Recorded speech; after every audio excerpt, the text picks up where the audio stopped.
예, 이제 시간이 됐으므로 다 같이 묵상 묵술 예배 하나님 앞에 드리겠습니다. 하나님 명이시니 예배하는 자가 영과 진리로 예배할지니라. 아멘.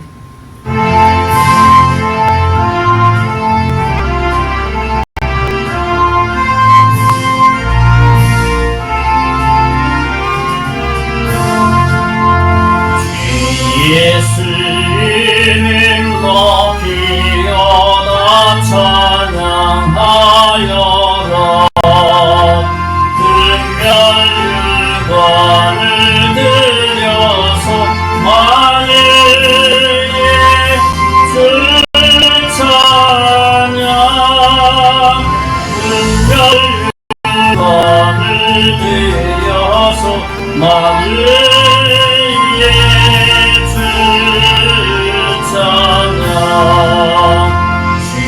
예수 당한 고난을 못 잊을 죄인아. 내 귀한 몸에 바쳐서 만유의 주 찬양. 내 귀한 몸에 바쳐서 만유의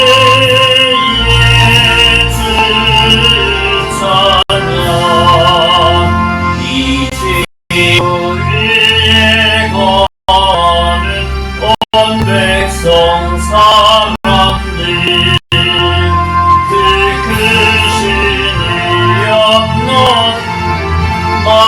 만유의 주 찬양. 그 크신 위엄 높여서 만유의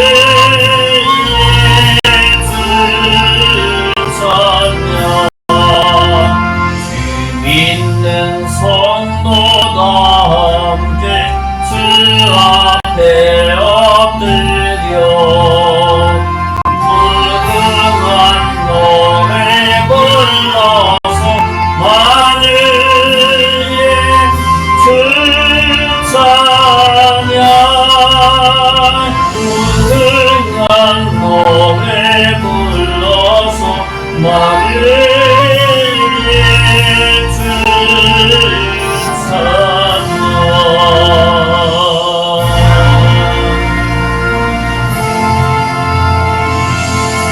살아계신 하나님, 지난 한 주 지켜주신 주님을 찬양합니다. 오늘도 하나님 앞에 나와 예배할 때 우리의 마음과 생각 모든 것들을 주님께 향할 수 있도록 이 예배 가운데 성삼위 하나님께서 임재하시고 주님 홀로 영광 받아 주시옵소서. 예수님 이름으로 기도하옵나이다. 아멘. 찬송 314장 찬송 다 같이 읽겠습니다. 314장.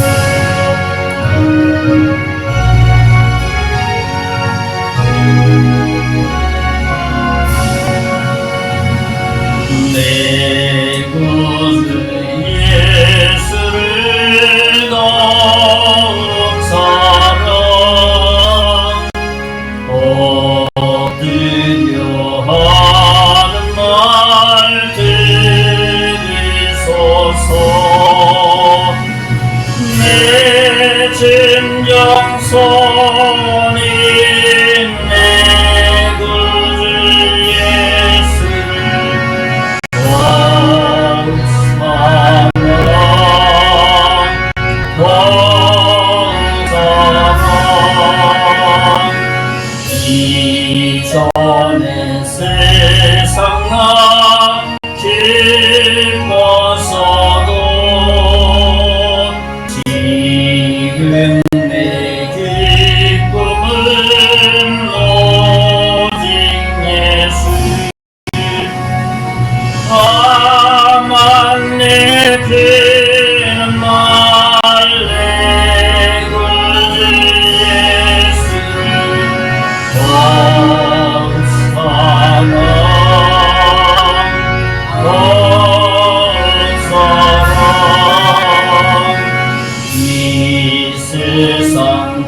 8편 말씀을 읽어보겠습니다. 제가 한 절을 읽고 서로 교독하는 시간 같습니다.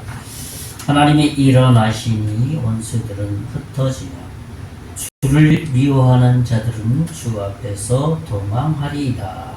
경비가 불려가듯이 그들을 몰아내소서. 불 앞에서 미리 녹음같이 악인이 하나님 앞에서 망하게 하소서. 의인은 기뻐하여 하나님 앞에서 뛰놀며 기뻐하고 즐거워할지어다. 하나님께 노래 그의 이름을 찬양하라. 하늘을 타고 강야에 행하시던 이를 위하여 대루를 수축하라.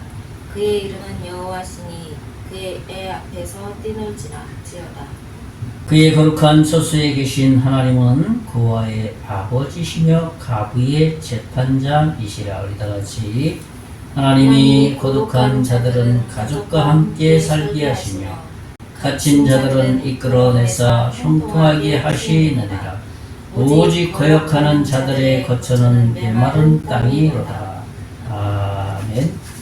우리 사도신경으로 우리의 신앙 고백드립니다. 전능하사 천지를 만드신 하나님 아버지를 내가 믿사오니 그 외아들 우리 주 예수 그리스도를 믿사오니 이는 성령으로 잉태하사 동정녀 마리아에게 나시고 본디오 빌라도에게 고난을 받으사 십자가에 못 박혀 죽으시고 장사한 지 사흘 만에 죽은 자 가운데서 다시 살아나시며 하늘에 오르사 전능하신 하나님 우편에 앉아 계시다가 저리로서 산자와 죽은 자를 심판하러 오시리라.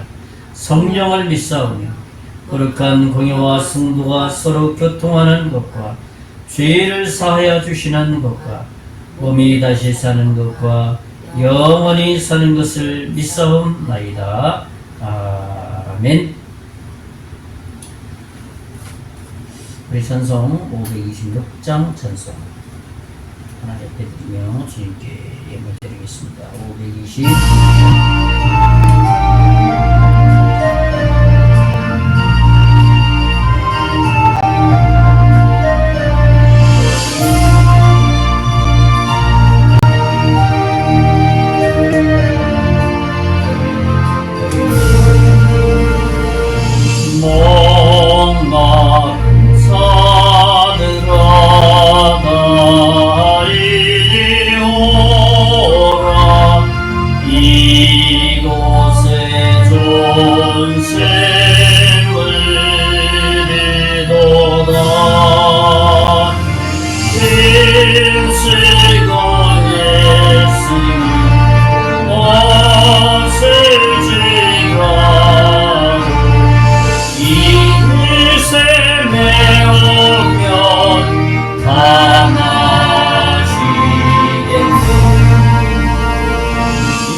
이 샘의 이름을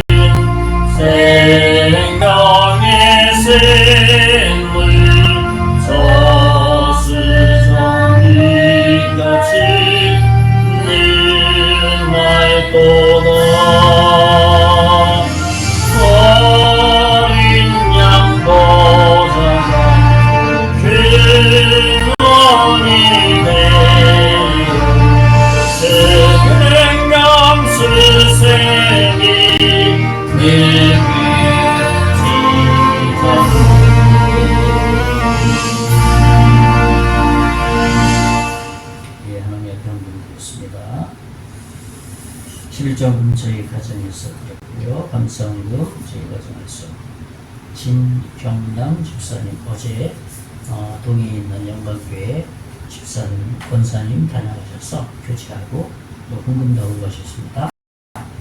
그 외에 또 후원하는 교회들이 있습니다. 기도하겠습니다. 하나님 감사합니다. 한 주간도 지켜주신 주님의 은혜를 감사하고 우리가 살아가는 모든 것들이 다 주의 손안에 있습니다. 그러기에 모든 것이 다 하나님의 것임을 저희들이 믿기에 이 시간에도 한 주간 살아가는 가운데 지키시고 보호하시고 먹을 것 입을 것 살아갈 모든 건강까지 지켜주신 그 하나님, 이 예물에 우리의 마음을 실어서 드리우니 주님 흠명하여 주시고 이 예물이 쓰여지는 곳에 죽어가는 많은 영혼들이 죽게로 돌아오는데 올바로 쓰임받을 수 있도록 인도해 주시고 교회가 유지되는데 바르게 사용될 수 있도록 인도해 주시기를 원합니다. 드린 손길 하늘에 신령한 것으로 30, 60, 100배의 영적인 복을 내려주시고 더불어서 살아가는데 부족함이 없도록 모든 것을 넉넉하게 채워주실 것을 믿습니다. 임을 관리하는 손길 지혜와 성령 충만하게 해주시고 임을 잘 관리하여서 하나님께 칭찬받을 수 있도록 복 내려 주시옵소서. 임을 하나님께서 받으신 것을 믿고 감사하고 살아계신 예수님 이름으로 기도하옵나이다. 아멘. 예, 교회 소식 알려드리겠습니다. 교회 주보 뒷면을 보면 되겠습니다. 예, 반갑습니다. 네, 소리 인사하죠. 네, 자르셨어요. 반갑습니다. 네, 이번 달 이제 오늘이 8월 첫 주가 되겠습니다. 이번 8월 달은 20일 날 정기적으로 이 사통팔달 임계상 날 이번 달은 수요일 날에 있습니다. 위에서 기도했으면 좋겠습니다. 그리고 14일에 매년마다 우리 여기 임계 면민의 날 있습니다. 매년마다 우리가 협회전으로 섬겼는데 한 400~500명 이렇게 수요일은 됩니다. 위에서 우리 전부 정말 하나님께서 역사하는 시간이 되겠다. 특별히 그 주간에는 우리 할렐루야 분당 할렐루야 교회 청년애들이 와서 교회에 섬겨주고 마을 섬기고 복음 전하는 시간을 갖습니다. 그때에도 합류를 할 것 같습니다. 위해서 기도했으면 좋겠습니다. 이 나라 민족을 위해서 계속 기도했으면 좋겠습니다. 이 나라가 하나님 앞에서 정말 바르게 치리되어지고 또 하나님이 기뻐하시는 나라가 될 수 있도록 지도자들이 하나님을 진심으로 두려워할 수 있도록 그리고 올바른 지도자 상을 가지고 이 나라를 통치할 수 있도록 또 올바로 세워질 수 있도록 인도해 주셨으면 좋겠습니다. 기도해 주셨으면 좋겠습니다. 이 마을 발전을 위해서 계속 기도하지요. 그리고 우리 정기적으로 방문할 가정 놓고 계속 기도하고 있습니다. 이에서 기도 해 주셨으면 좋겠습니다. 예, 농촌선교 방문 청년 수련회 위해서 기도했으면 좋겠습니다. 다음 주가 수요일 날부터 토요일까지가 분당 할렐루야에서 와서 섬기고 그 다음 주 21일 목요일부터 토요일까지 목동에 있는 성문교회 청년이 와서 섬기게 됩니다. 위에서 기도해 주셨으면 좋겠습니다. 네, 이번 주 말씀 함께 암송할 말씀은 마가복음 9장 34절 35절입니다. 우리 한번 같이 읽어보겠습니다. 마가복음 9장 34, 35절 시작. 그들이 잠잠하니 이는 길에서 서로 누가 크냐 하고 쟁론하였습니다. 예수께서 앉으사 12 제자를 불러서 이르시되 누구든지 첫째가 되고자 하면 무사람의 끝이 되며 무사람을 섬기는 자가 되어야 하리라 하시고. 마가복음 9장 34, 35절 이번 주는 정말 교제할 때 남을 비교하지 말라 하는 말씀으로 이번 또 말씀에 은혜를 받았으면 좋겠습니다. 우리 찬송 419장 찬송하고 기도하고 말씀 듣는 시간을 갖겠습니다. 419장 찬송.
거기서 쉬기를 원하노라. 세상이 나를 위로치 못하면 거기서 평화를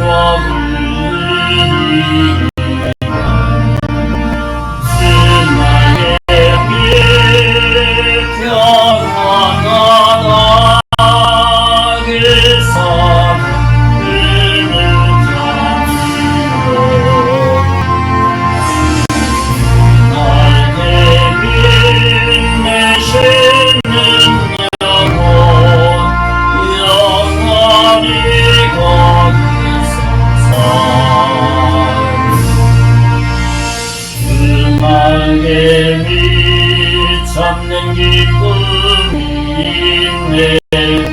또 넓은 세상 길 가는 동안 나 거기 숨어 돌보심을 받고 영원한 안식을 얻으리라.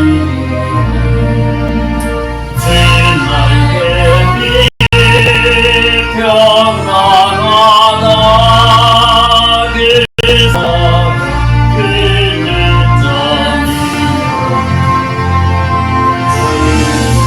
날개 빛내시는 영혼 영원히 거기 서서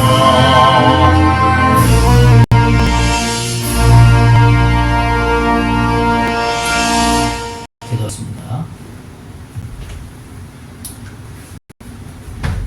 살아계신 하나님, 지난 한 주간도 지켜주신 주님의 은혜를 찬양하고 감사를 드립니다. 오늘도 거룩한 주님의 날 하나님 앞에 나와서 예배할 때 주님 홀로 영광 받아 주시옵시고 하나님이 기뻐하시는 복스러운 주일 예배 시간이 될 수 있도록 은총 베풀어 주시기를 원합니다. 하나님께서 우리들을 사랑하시고 우리의 믿음이 날마다 성장해 나가게 하시고 아버지 하나님, 이 지역에 특별히 소란 지역에 각 아버지 하나님이여 골짜기마다 우상의 세력이 떠나가게 하시고 복음이 증거되게 하시고 예수 그리스도의 계절이 올 수 있도록 은총을 베풀어 주시기를 원합니다.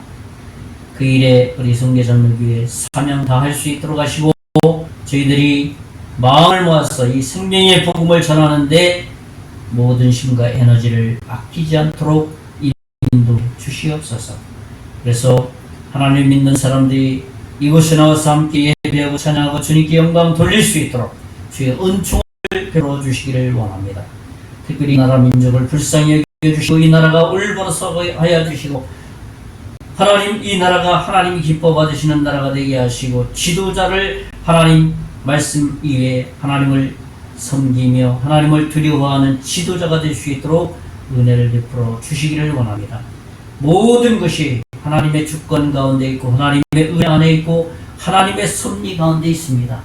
이를 위해서 한국교회 성도들이 기도하게 하시고 한국교회 목회자들이 기도하여서 나라가 바로 세워지고 복음이 선포될 수 있도록 나라가 평안하여서 복음을 증거할 때에 생명의 복음을 받아들일 이들이 많아질 수 있도록 복 내려 주실 것을 믿습니다. 오늘도 말을 듣기를 원하오니 우리의 마음을 집중하여서 하나님을 향하게 하여 주시고 하나님 말씀 가운데 거하게 해주셔서 말씀을 전하는 자 듣는 자 동일이 하나님의 은혜 가운데 거할 수 있는 복스러운 시간 될 수 있도록 은혜 베풀어 주시옵소서. 시중내가 온전히 하나님께만 영광 되기를 원할 때 감사하고 살아계신 예수님 이름으로 기도하옵나이다. 아멘.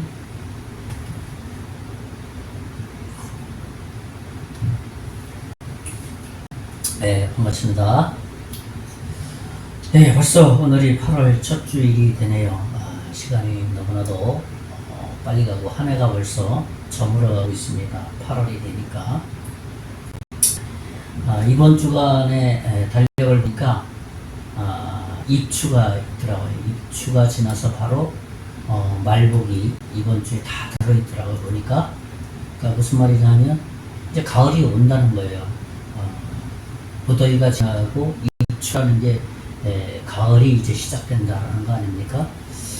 그런데 그러한 그 시작점에 가을의 작점에 선을 해야 되는데 가뭄이 계속되고 있습니다. 비가 오기를 위해서 좀 기도하는 것일 것 같습니다.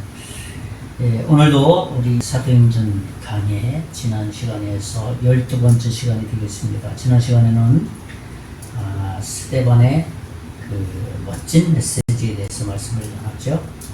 오늘 함께 나눌 말씀의 제목은 부흥이 필요할 때 할 수 있는 것이 무엇이냐 라는 말씀의 제목으로 부흥이 필요한데 그럴 때 우리가 무엇을 해야 되느냐 하는 내용이 되겠습니다. 사실 이 부흥이라는 말은 영어로는 부흥이라는 말은 어떤 말이냐면 리바이벌이라는 표현을 씁니다. 이 리바이벌이라는 말의 의미는 여러 가지 뜻이 있습니다. 어떤 뜻이 있냐면 소생한다, 부활한다, 또는 회복한다, 신앙이 부흥된다. 여러 가지 뜻이 있어요. 이 리바이벌이라는 이 영어 단어 속에는. 그러니까 이런 종류의 부흥이 우리 믿음의 사람들에게 소생하고 부활하고 회복되는 그러한 부흥이 있어야 된다는 것이죠. 그러니까 어느 시대마다 부흥이 필요할 때가 있어요. 그렇죠? 침체 때가 있고 침체를 다시 걷어내서 부흥이 필요할 때가 있다는 겁니다. 그건 개개인에게도 필요하고 또 교회, 신앙 공동체에도 필요하다는 겁니다. 그때를 쉽게 지나치게 되면 하나님의 은혜를 경험하지 못합니다. 영적보다는 오히려 영적 침체를 맞을 수 있어요. 그것은 개인이 그럴 수도 있고 교회가 그럴 수 있다는 겁니다. 저는 오늘 말씀을 통해서 우리 모두가 영적인 부흥이 일어나기를 좀 바라는 마음에서 오늘 말씀을 나누고 싶습니다. 제가 오늘 전하는 말씀의 방향이 영적으로 어떤 부흥이 필요할 때 우리가 무엇을 어떻게 해야 될 것인가 라는 것을 좀 집중적으로 다뤄보려고 하는 것이죠. 오늘 말씀을 통해서 우리가 우리의 신앙을 좀 돌아보기도 하고 또 우리의 믿음을 새롭게 하는 그러한 시간이 되었으면 좋겠습니다. 먼저 오늘 본문 말씀을 한번 제가 읽어드리겠습니다. 사도행전 8장 1절에서 10절까지 제가 읽어드립니다. 사울은 그가 죽임당함을 마땅히 여기다 그날에 예루살렘에 있는 교회에 큰 때가 있어 사도 외에는 다 유대와 사마리아 모든 땅으로 흩어지니라. 경건한 사람들이 스데반을 사하고 이와여 크게 울더라. 사울이 교회를 전멸할세 각 집에 들어가 남녀를 끌어다가 옥에 넘기니라. 그 흩어진 사람들이 두루 다니며 복음의 말씀을 전할세 빌립이 사마리아 성에 내려가 그리스도를 백성에게 하니 우리가 빌립의 말도 듣고 행하는 표정 보고 마음으로 한 마음으로 그가 하는 말을 따르더라 그랬습니다. 그러니까 오늘 이 8장에 있는 말씀 내용을 가지고 참 부흥이 참 필요하다. 그때가 왔다라는 것을 말하는 것이죠. 그럴 때 해야 될 일이 있어요. 우리가 무엇을 해야 되냐. 첫째로는 무엇이냐면 우리가 아무것도 아님을 인정하는 데서 출발해야 된다는 겁니다. 무슨 말이냐 하면 내 자신에 대해서는 우리가 내 스스로 내 인격이 사망 선고를 내리고 그리고 예수님에 대해서는 다시 내가 살아 시작하겠다. 그런 의미를 가진 것이 내가 아무것도 아님을 인정하는 것입니다. 오늘 본문 1절에 사도행전 8장 1절을 보면 사울은 그가 죽임당함을 마땅히 여기더라 이 말씀을 하고 있습니다. 그러니까 여기서 그가 죽임을 당하는 것이 마땅하다. 지난 시간에 7장에서 누가 순교를 당했습니까? 스데반 집사가 순교를 당했잖아요. 그래서 스데반을 얘기하는 거예요. 스데반이 죽는 것이 너무 마땅하다. 사울이 지금 말하는 거예요. 그런데 그의 죽음이 정말 고소하다, 마땅히 여긴다. 그렇게 여기는 사람이 젊은 청년 사울이라고 하는 청년입니다.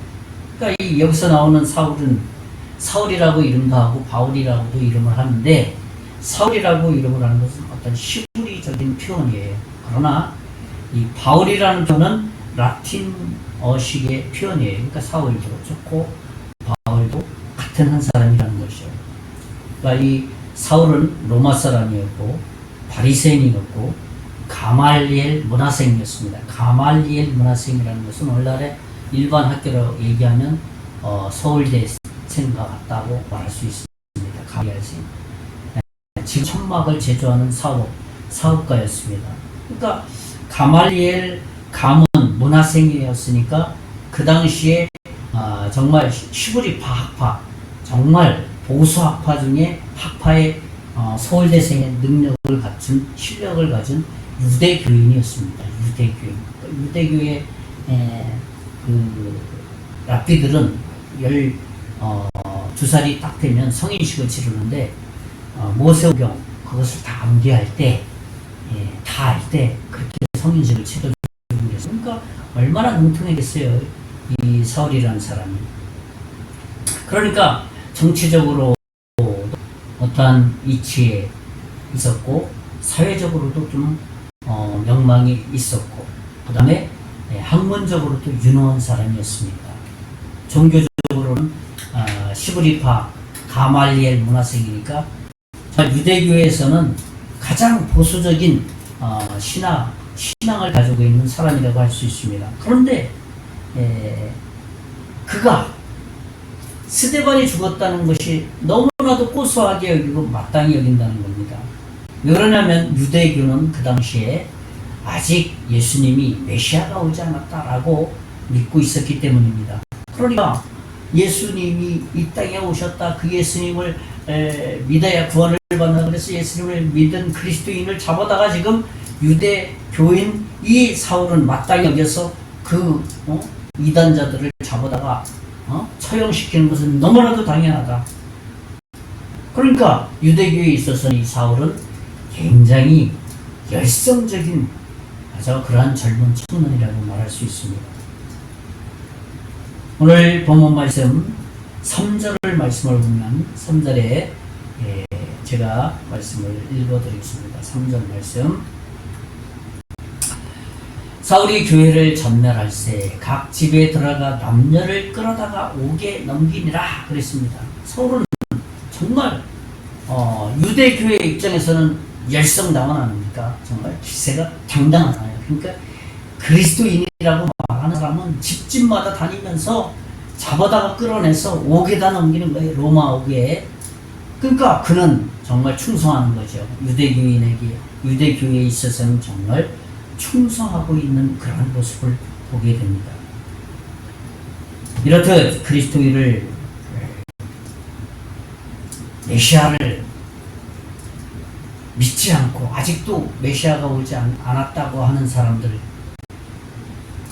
예수님이 이 땅에 왔음에도 사울과 같이 영적으로 둔감한 상태에 있다는 겁니다. 비단 그 당시만이겠어요. 지금 우리가 살아가는 이 시대에도 아직 교회를 다니지만 예수님을 잘 모르는 사람, 받아들이지 않는 사람, 교회 밖에 있어서 전혀 예수님에 대해서 알지 못하는 사람, 다 이 영적인 소경과 같은, 맹인과 같은 그러한 모습이라는 겁니다.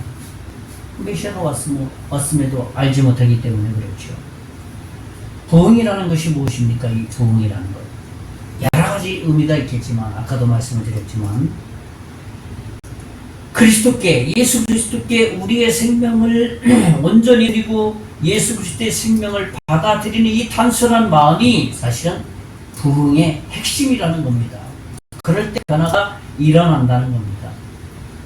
만약 어떤 사람이 정말 유능하고 영리하고 똑똑하다 할지라도, 그 다음에 사회생활이 아무리 왕성한 활동을 한다 할지라도 그 안에 예수 그리스도가 없으면 어떻다는 겁니까?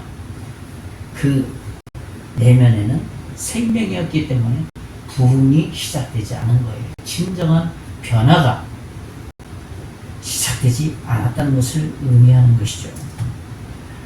교회 역사를 돌아보면 모든 부흥의 핵심에는 예수 그리스도가 중심이 되어 있었습니다. 그러니까 초대교회, 속사도 시대, 그 다음에 암흑기, 그 다음에 다시 교회가 암흑기에서 다시 부흥기에 돌아왔을 때 가만히 그 역사의 흐름 속에 들여다보면 예수 그리스도가 중심이 되어 있었다는 겁니다. 그러니까 예수 그리스도가 중심이 되어 있을 때는 활발했고, 예수 그리스도가 중심이 떠나 있을 때는 암흑기로 왔던 거예요. 1년 전 부흥이 했던 모든 나라와 교회, 개인, 그 모습을 보면 그 심중에, 마음 중심에 예수 그리스도가 분명히 있다는 거예요. 우리나라 평양에 부흥이 왔을 때, 대부흥이 일어났을 때에 놀라운 역사가 일어나지 않았습니까? 그때의 핵심이 뭐냐면 예수 그리스도가 마음 중심에 모든 사람들이 다 차지하고 있었다는 거예요. 그러니까 부흥이 일어났던 거죠. 교회가 부흥이 일어났죠. 개인의 부흥이 일어났죠. 나라의 부흥이 일어났죠. 한국 교회, 그 당시 조선의 부흥이 일어났었던 것을 우리가 교회 역사를 통해서 분명히 확인할 수 있는 겁니다. 이러한 부흥이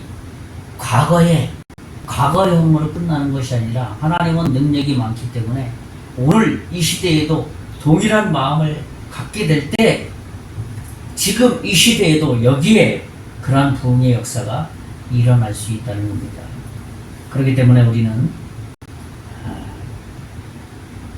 부흥이 필요하니 때 할 수 있는 첫 번째는 뭐냐면 내가 아무것도 아니다 라는 마음을 가지고 겸손하게 하나님 앞에 나아갈 때 우리의 마음에 변화가 일어난다는 겁니다.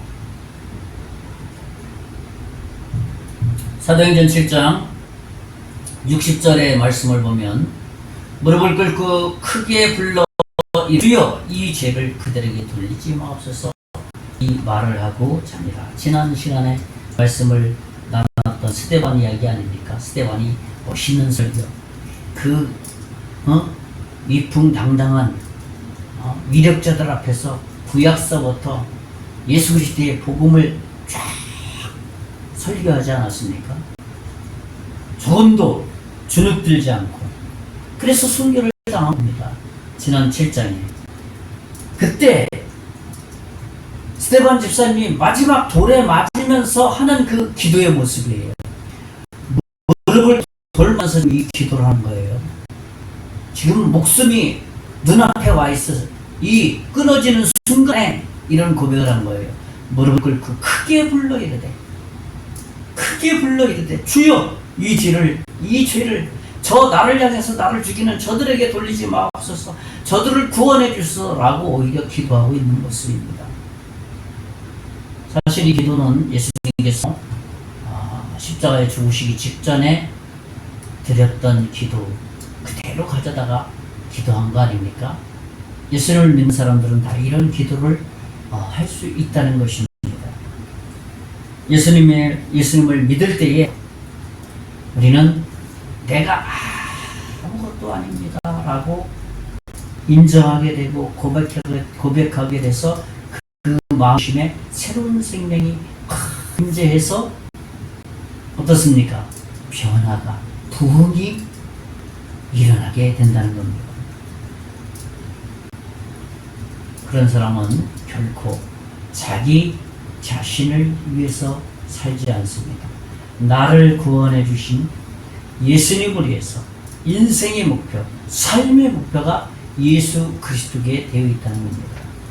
저는 첫째로 부흥이 필요할 때 할 수 있는 것은 우리가 아무것도 아니다 라는 것을 인정하는 것이라 말씀을 나눴습니다. 두 번째로는 뭐냐면 어떠한 고난과 핍박도 당당히 받는 것입니다. 무슨 말입니까? 모든 고난과 핍박을 당당히 받아들이겠다는 마음의 태도라고 말할 수 있어요. 여러분 그렇잖아요. 어려움 당하면 다 도망가려 되잖아요. 그렇죠? 그 어려운 그 순간을, 그 어려운 시기를 모면하려고 막 애씁니다. 사실은 이렇게 그 당시 성경을 이렇게 들여다보면 그 당시 예루살렘 교회는 안정되어 있었어요. 영적으로도 평안했습니다. 그런데 문제는 뭐냐면 은혜도 많이 누리고 있었습니다. 문제가 뭐냐면 그렇게 평안하고 은혜를 누리다 보니까 더 이상 부흥을 원하지 않았다는 거예요. 이 정도면 됐지. 이 정도면 됐지라는 영적인 분위기가 정말 안주하는 분위기였다는 겁니다. 그래서 사도행전 1장 시작하면서 1장 8절에 뭐라 그랬습니까? 유대와 사마리아와 땅끝까지 증인이 되라 하는 이 말씀의 명령을 다 잊어버렸다는 거예요. 성령이 임하시면, 그래, 성령이 임하시면 성령의 능력을 침입지 않았다는 것이죠. 그죠? 이 정도면 됐어. 문제도 없고, 뭐 이 정도 신앙생활 하면 된 거지, 뭐 그 이상 뭘 더 바라겠어 하면서 안주하고 있었다는 겁니다. 그래서 하나님은 사울이라는 젊은 청년을 통해서 영적인 핍박을 아주 잔혹하게 그들에게 경험하도록 했다는 것이에요. 그로 인해서 사도들 외에는 모두가 유대와 사마리아 여러 마을로 흩어지게 되었다는 겁니다. 3절 말씀을 보면 오늘 사도행전 8장 3절에 사울이 교회를 전멸할세 각 집에 들어가 남녀를 끌어다가 옥에 넘기니라. 그렇죠. 옥에 넘기고 있는 겁니다. 전멸한다라는 말 무슨 말입니까? 파괴한다, 황폐하게 한다, 그런 말이에요. 젊은 청년이 지금 예수를 그리스도로 믿는 자들을 다 색출해서 누구네 집에 가면 옛날에 말이야 우리 유대교 신자였는데 개종을 했대. 메시아가 오지 않았는데 메시아가 왔다고 예수를 믿고 그 집이 그 집이래. 뭐 막 고박하는 사람도 있었겠죠. 잡아다가 이제 옥에 넘기는 겁니다. 전멸할세. 아주 굉장히 잔인한 표현이에요. 그러니까 다른 성경을 이렇게 성경을 해석한 것을 보면 그것을 전멸할세라는 표현을 어느 때 썼냐 하면 사자나 곰, 이런 표범, 이런 사나운 짐승에게 찍히는 그 고기 먹잇거리로 찍히는 그 모습을 표현할 때 전멸할세라는 표현을 썼다는 거예요. 얼마나 잔인합니까? 그러니까 이런 전멸할세라는 이 단어를 사용한 것을 보면 그 당시에 정말 그리스도인을 얼마나 핍박을 했는지 가늠해 볼 수 있는 그러한 단어라고 말할 수가 있는 것이죠. 그 당시 사울에 의해 다소에서 많은 사람들이 스데반도 순교당했죠. 이제 막 예수를 믿는다고 하는 사람 잡아다가 옥에 가두지요. 아마도 순교를 스데반 집사만 이 성경에는 나와 있지만 아마도 순교당한 몇몇 사람들도 개중에 있을 겁니다. 성경은 표현하지 않지만. 그러나 그렇게 스데반과 같이 어려운 핍박을 당해도 어려움을 당해도 그러한 사람들은 원망이나 불평하지 않았습니다. 오히려 그 과정 가운데 믿음이 더 견고해졌습니다. 하나님은 핍박과 어려움을 통해서 그들 마음 가운데 잠자던 영적인 감각을 다시 일깨워서 더 믿음이 견고하게 만드신다는 거예요. 영적인 부흥이 필요할 때 그래서 어떤 고난과 핍박도 당당히 받겠다고 나서는 것이죠.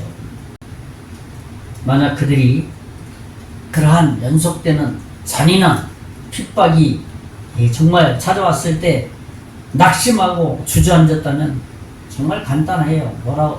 어떻게 하면 그 위기를 벗어날 수 있냐면 저 유대교 다시 돌아가서 예수 믿는 거 다 처리하고 다 거짓부록이라고 생각하고 저 유대 교리를 다시 따르겠습니다 하고 배종한 것을 다시 저는 없었던 걸로 하겠습니다 하고 그냥 편한 거예요.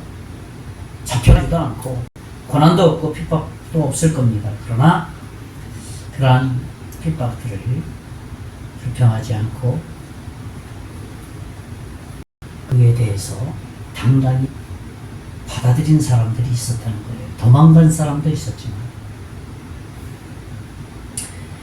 많은 심리학자들이 일상생활에서 견디기 어려운 슬픔이 3가지 있다고 합니다. 그러니까 심리학자들이니까 잘 알 거 아니에요. 사람들이 살아가는데 정말 견디기 참 어려운 슬픔들이 있다.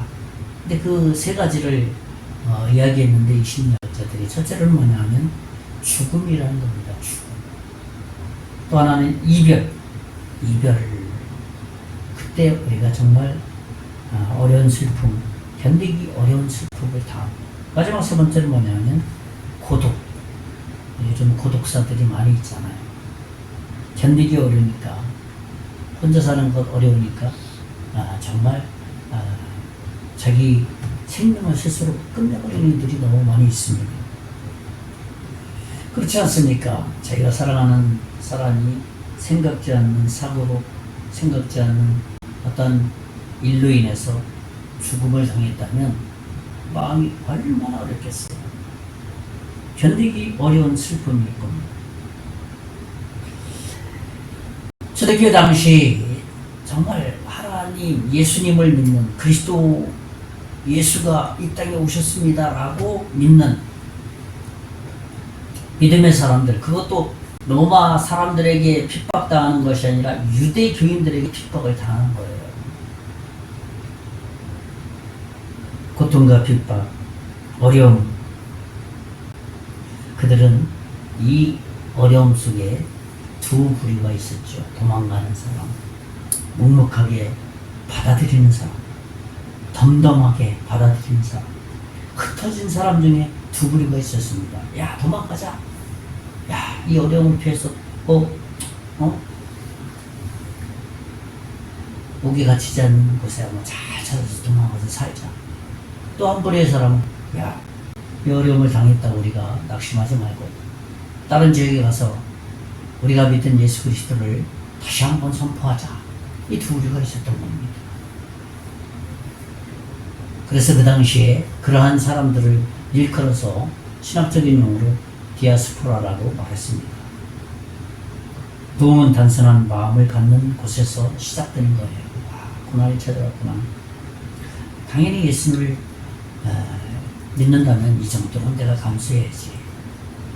우리 같은 옛날에 같이 다녔던 유대교주 같은 종족이고 같은 하나님 믿는 사람들이었는데 언젠가는 저들도 깨달을 때가 오겠지 하면서 정말 단순한 마음을 가지고 예수님이 오신 사실을 끝까지 굽히지 않고 받아들인 사실을 마음에 품고 오히려 그리스도를 전하는 그런 삶을 살아가는 것.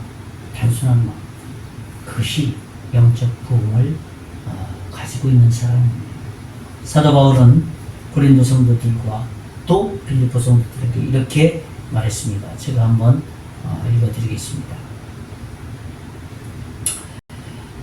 그리스도의 고난이 고린도서 1장 5절, 빌립보서 1장 19절을 읽어드립니다. 그리스도의 고난이 우리에게 넘친 것 같이 우리가 받는 위로도 그리스도로 말미암아 넘치는도다. 그리스도를 위하여 너희에게 은혜를 주신 것은 다만 그를 믿을 뿐 아니라 또한 그를 위하여 고난도 받게 하려 하심이라. 됐습니다. 바울이 고린도 성도들에게 정말 이러한 고난이 찾아올 것이다. 넘칠 것이다. 예수 그리스도의 이름을 받아라. 빌립보 성도들 뭐라 했습니까? 고난도 함께 받자. 예수님 때문에 당하는 고난 우리 함께 받자. 그렇게 바울이 말한 겁니다. 오늘날에도 고난과 핍박은 그 종류는 다르지만 이러한 고백을 할 수 있어야 된다면, 야, 고난하고 예수님은 우리 함께, 예수님이 우리를 위해서 고난 당했듯이 우리도 고난을 같이 받자. 그렇게 말할 수 있어야 되는 겁니다.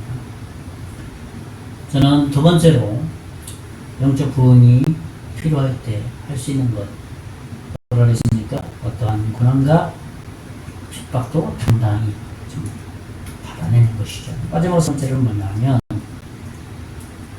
성령의 능력을 늘 구하는 것입니다. 무슨 말입니까?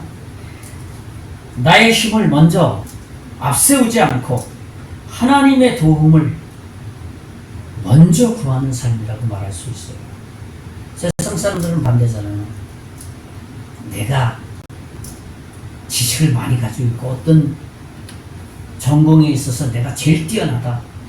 전문적인 일에 있어서 나를 따를 사람이 없다. 그냥 자기만 믿고 그건 나쁜 것은 아니에요. 믿음의 사람들은 그 지혜와 능력, 자기의 경험을 성령 하나님을 의뢰함으로써 그 모든 것을 발휘할 수 있도록 힘을 주세요라고 성령의 능력을 늘 구해야 한다는 거예요. 그것이 그리스도인이라는 겁니다. 그리스도인은 성령 하나님의 도움을 늘 필요로 하는 사람, 그것이 바로 참다운 그리스도인이라고 말할 수가 있습니다. 그런 사람은 자연스럽게 일이 잘 되든 일이 안 되든 하나님 앞에 나가서 성령의 도움을 받습니다. 우리가 잘 알고 있는 사도행전 1장 8절 말씀을 제가 읽어드립니다. 오직 성령이 너희에게 임하시면 너희가 권능을 받고 예루살렘과 온 유대와 사마리아 땅 끝까지 이르러 내 증인이 되리라 하시니라 말씀하셨습니다.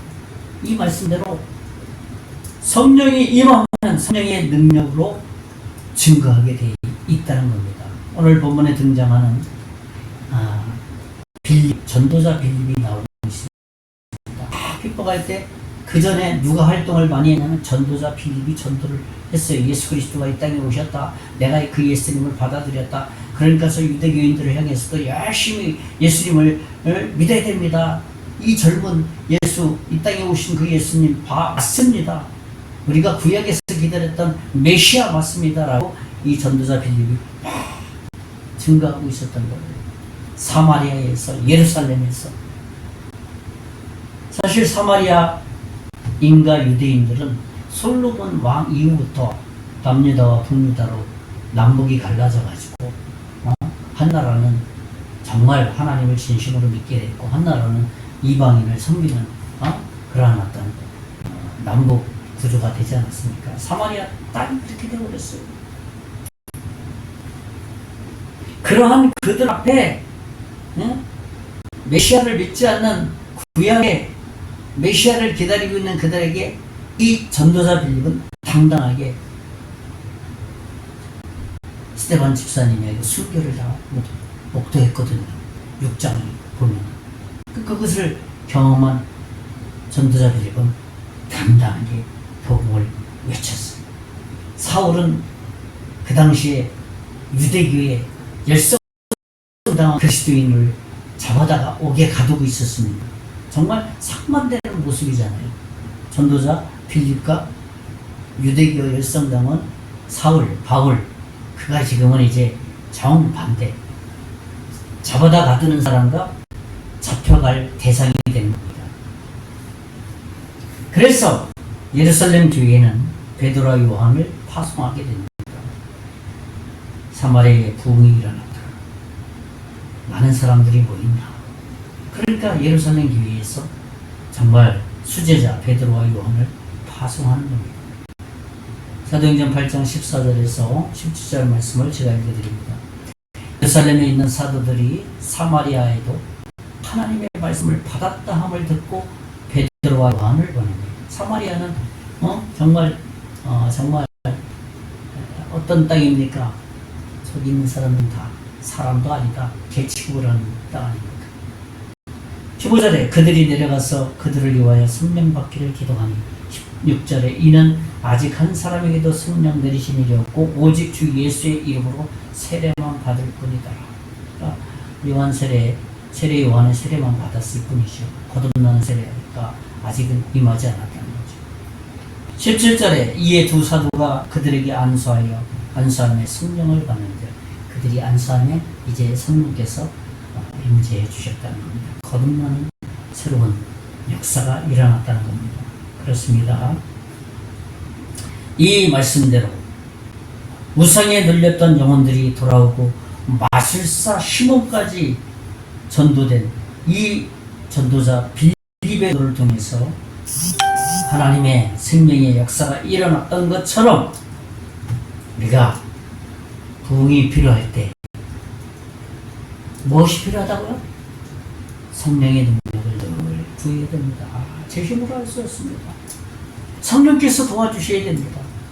성령이 제 마음속에 함께 해주셔야 제가 용기 납니다. 능력을 주님께서 그런 능력을 주셔야 됩니다. 라고 구하게 된다는 겁니다. 그럴 때 실제로 지혜롭게 되고 능력도 얻게 되고 담당하고 담대하게 복음을 말할 수 있다는 겁니다.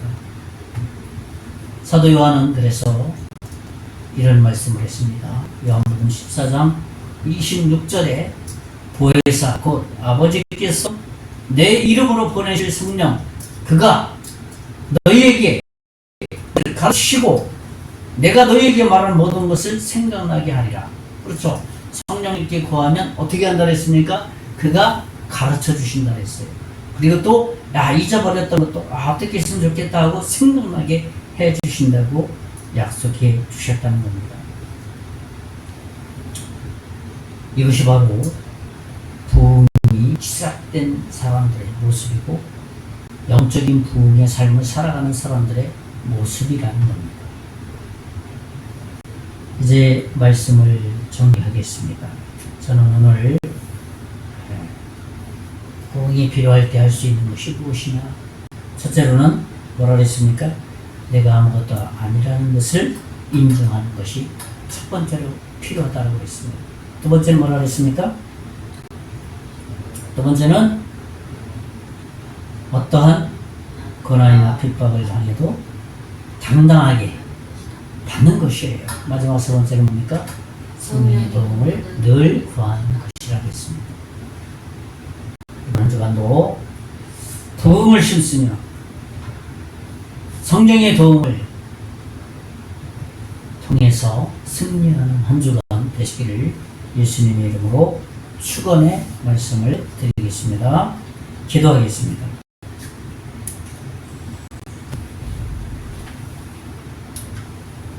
살아계신 하나님 아버지 감사합니다.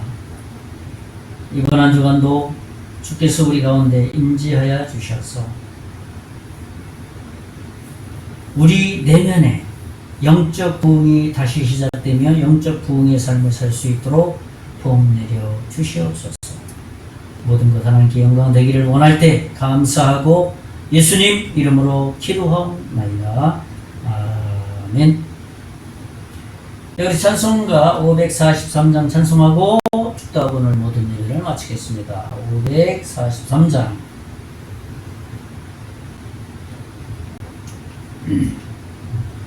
543장입니다.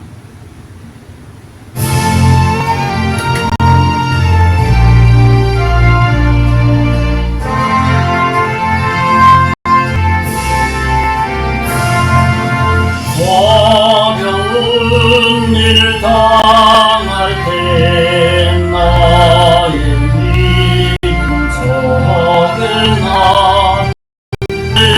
의지하는 내 주님 더욱 의지합니다. 세월 지나갈수록 의지할 것 무슨 일을 당해도 예수 의지합니다. 성령께서 내 맘에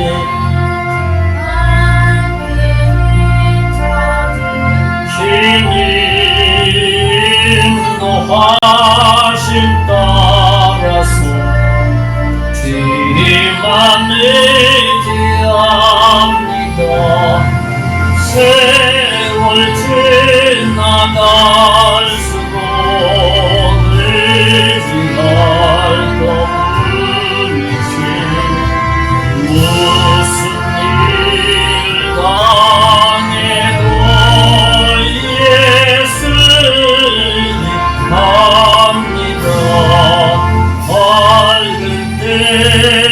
노래와 함께 기도로 위태할 때도 그게 간구합니다. 세월 지나갈수록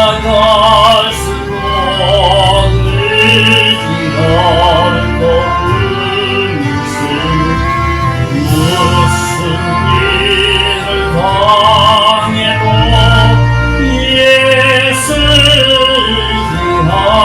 예술지합니다.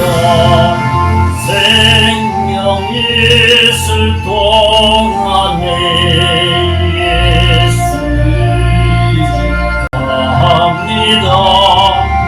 천국 올라가보면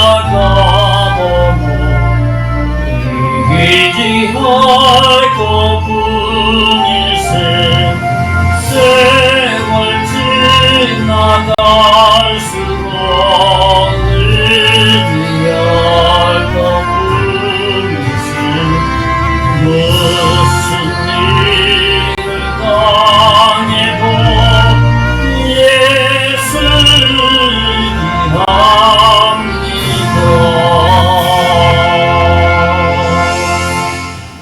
기도하겠습니다. 이제는 우리 주 예수 그리스도의 은혜와 하나님의 극진하신 사랑과 성령님의 감화감동, 역사, 위로, 충만하심이 오늘 하나님의 자녀로 부귀의 삶을 살기를 원하는 사랑하는 모든 성도들 머리 위에, 그 가정 위에, 사업 위에, 앞으로 예수 믿고 구원받을 하나님의 자녀 위에 이제로부터 영원토록 함께 계실지어다. 아멘.